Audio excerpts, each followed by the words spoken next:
l'occasion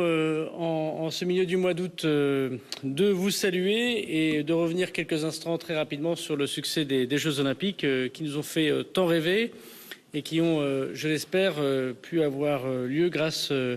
et ça a été reconnu, je remercie à la fois les médias et le président Estanguet, et ça a été souligné par le président de la République, les agents du ministère de l'Intérieur, singulièrement les forces de l'ordre. Nous sommes, comme dit la ministre Oudéa Castéra, désormais à la mi-temps de ces Jeux Olympiques. Nous allons donc rentrer dans la deuxième mi-temps que sont les Jeux Paralympiques, qui sont aussi un très grand défi pour l'ensemble des services de l'État et le ministère de l'Intérieur en particulier. Et donc aujourd'hui, je vais vous présenter le dispositif de sécurité de l'ensemble de ces Jeux Paralympiques qui comprend une cérémonie d'ouverture qui a lieu place de la Concorde à Paris, donc dans la ville, ce qui est là aussi extrêmement original et pose des questions évidemment de sécurité importantes, et puis une cérémonie de clôture. Et donc à partir effectivement de la mi-septembre, nous en aurons terminé avec les Jeux Olympiques.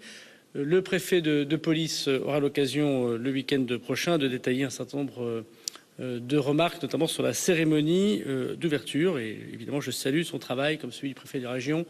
du délégué interministériel et du préfet Moisimont et l'ensemble des directeurs généraux pour le travail en plein été sur ces Jeux paralympiques. Je voudrais rappeler la nécessité de la sécurisation absolue de ces Jeux paralympiques qui, la ministre y reviendra, fait venir énormément d'athlètes, d'énormément de délégations, des responsables politiques et de comités olympiques mondiaux, et puis énormément de touristes et de spectateurs.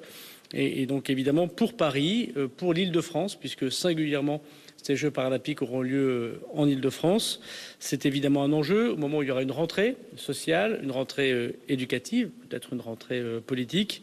et d'où la vie économique reviendra classiquement, si j'ose dire, dans la région la plus économique de France, qu'est la région Île-de-France. Et par ailleurs, vous le savez, ces Jeux paralympiques sont aussi des Jeux où il y aura auparavant, même si les formats sont très différents, un relais de la flamme, sur lequel je vais évidemment revenir très rapidement, mais très différent parce que très raccourci, avec plusieurs convois en même temps, qui demande cependant énormément de mobilisation de la part des forces de l'ordre. Il y aura donc 25 000 forces de l'ordre qui vont assurer la sécurité de l'ensemble de ces Jeux paralympiques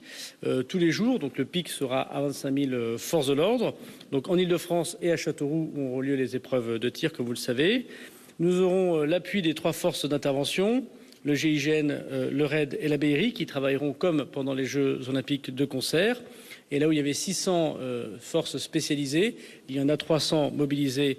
sur l'ensemble de ces Jeux paralympiques et notamment pour la cérémonie d'ouverture en plein Paris, ainsi que plus de 10 000 agents de sécurité privés.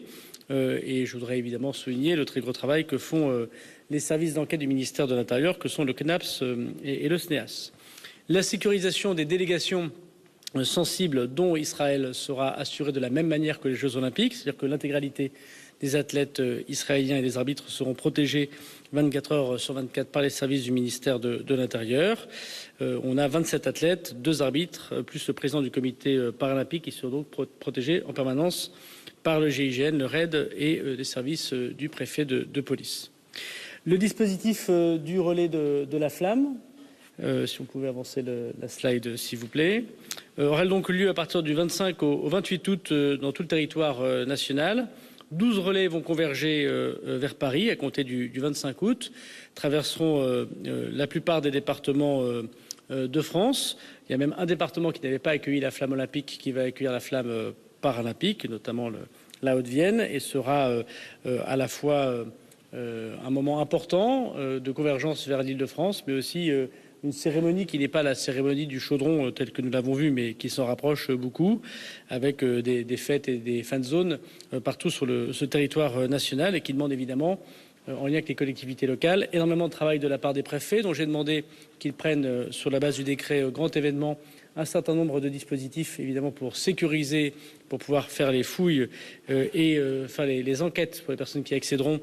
à ces moments extrêmement festifs et qui avaient montré beaucoup de monde, évidemment, durant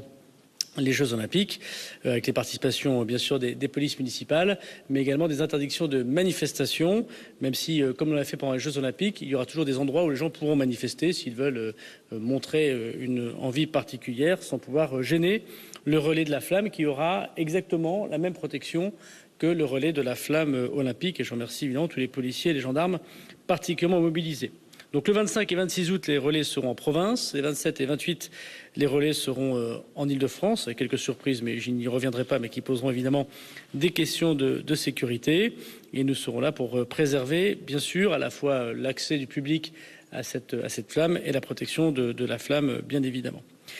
Si on résume donc le dispositif avant d'entrer dans les détails, c'est 12 cortèges qui vont être sécurisés sur l'ensemble du territoire, 33 départements donc traversés en tout et à chaque fois sous l'autorité de chacun des préfets des départements. Il y a un axe qui va emprunter Calais, Arras, Amiens, les communes de Seine-Saint-Denis et Paris, et un autre axe qui fera Valenciennes, Amnéville, Strasbourg, Thonon-les-Bains, Antibes, Montpellier-Lourdes, La Roche-sur-Yon, Lorient, Saint-Malo et Rouen, et qui rejoindront Paris le 28 août. Nous avons évidemment le deuxième sujet important qui est celui de la cérémonie d'ouverture qui aura donc lieu place de la Concorde, qui sera ouvert au public pour 15 000 places et qui sera par ailleurs ouvert bien sûr non seulement aux athlètes mais aux invités, aux partenaires du comité olympique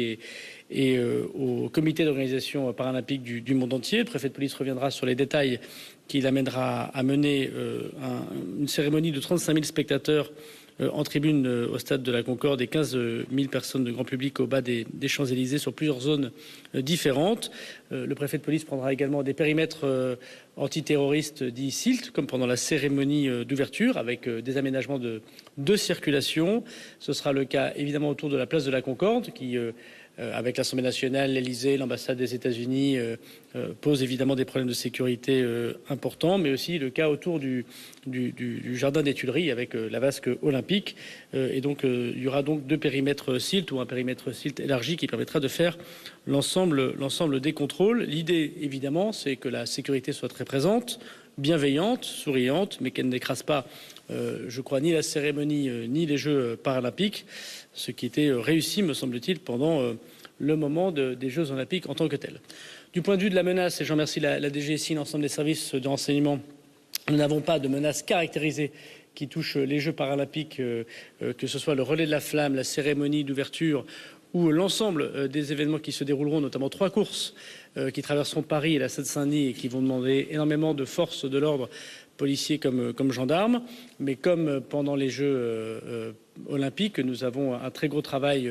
des services de renseignement et de police et de gendarmerie ou de lien avec nos partenaires étrangers, d'interpellation et de suivi de personnes que nous pouvons qualifier de dangereux. Le terrorisme est souvent opportuniste et il peut avoir envie de frapper évidemment là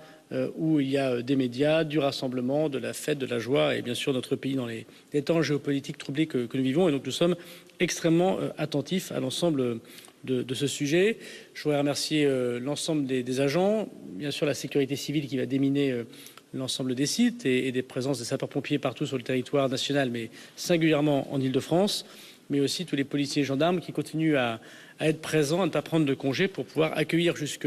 début septembre l'ensemble de l'événement olympique. Nous avons enfin à accueillir des délégations extrêmement nombreuses de ministres des Sports, Madame la Ministre, de chefs d'État et de comités olympiques, et des choses seront faites de façon conforme aux Jeux olympiques que nous avons connus.